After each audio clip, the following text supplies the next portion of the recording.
Everyone, welcome back to my channel, welcome to a new mini blog. এখন আমরা চলে এসেছি, এই যে এখন আমরা এখানে চলে এসেছি। প্রচণ্ড বৃষ্টি হচ্ছে, আমরা বনবিথি রিসর্টে এসেছি। অসাধারণ একটা পরিবেশ। এই আমাদের এত বড় একটা ছাতা নিয়ে আমাদেরকে রুমে এবার ওনারা শিফট। প্রচণ্ড বৃষ্টি হচ্ছে এই সমস্ত মাড হাউসগুলোতে।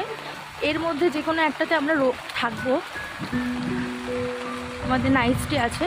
আমাদেরটা কি ওইদিকে শিমুল 3, তারপরে তোমাদের দেখাচ্ছি আমরা আমাদের রুমে। এবার তোমাদেরকে একটুখানি রুম টুরটা দিয়ে দিই। প্রচণ্ড বৃষ্টি হচ্ছে বাইরে, একদম পুরো ভিজে ভিজে অস্থির। আমরা আছি এরকম এই মাড হাউসে, কিন্তু গেস্ট ভরপুর আছে আজকে। আমরা আছি শিমুল 3 শিমুল 3-তে, ইয়েস। আর এইদিকে হচ্ছে করবি।